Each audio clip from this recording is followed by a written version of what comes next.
शेतकरी बांधवांनो नमस्कार। खरड छाटणीनंतर काडीमध्ये सूक्ष्म घड निर्मितीसाठी तापमान नियंत्रण आजचा व्हिडिओचा खूप महत्त्वाचा विषय आहे। शेतकरी बांधवांनो, मी आपला कृषी मित्र भाऊसाहेब पवार माझ्या नव्या व्हिडिओमध्ये मनपूर्वक स्वागत करतो। शेतकरी बांधवांनो, खरड छाटणीनंतर आपल्याला काडीमध्ये चांगल्या प्रकारे सूक्ष्म घड निर्मितीसाठी ज्या प्रकारे आपण अन्नद्रव्याचा वापर करतो त्याच वेळी आपल्याला सूर्यप्रकाशापासून मिळणारे जी एनर्जी असेल त्याचं पानामध्ये अन्न निर्मितीसाठी खूप मोठा रोल असतो। त्यावेळी आपल्याला तापमान नियंत्रण करणं बागेतलं खूप महत्त्वाचं असते। ज्यावेळी आपलं 38च्या वर टेम्परेचर जातं त्यावेळी सूक्ष्म घड निर्मिती व मर्यादा येतात।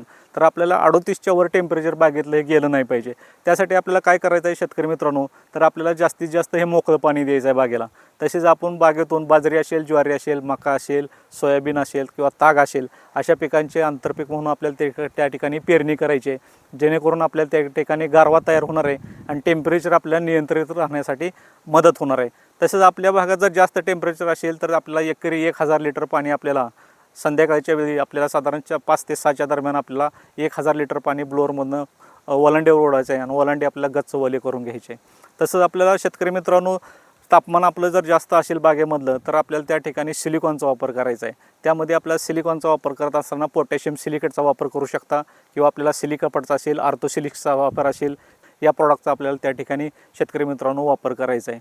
तर शेतकरी मित्रांनो, तापमान नियंत्रण हा खूप सूक्ष्म घड निर्मितीतला महत्त्वाचा भाग आहे। तसंच ज्यावेळी आपल्याकडे महिन्यातून एकदा ते दोन वेळा हे अवकाळी पावसाचं वातावरण तयार होतं, आभाळ येतं, त्यावेळी सूर्यप्रकाश हा कमी पडतो आणि सूर्यप्रकाशाची उपलब्धता कमी झाल्यामुळे त्या ठिकाणी काडीमध्ये किंवा पानामध्ये अन्ननिर्मिती ही कमी होते। तर अन्ननिर्मितीचा वेग वाढवण्यासाठी त्या ठिकाणी आपल्याला वृद्धी या प्रॉडक्टचा शेतकरी मित्रांनो हा जास्तीत जास्त वापर करायचा आहे। कारण अन्ननिर्मिती झाली तर काडीमध्ये चांगल्या प्रकारे सूक्ष्म घड निर्मिती होणार आहे, स्टोरेज वाढणार आहे।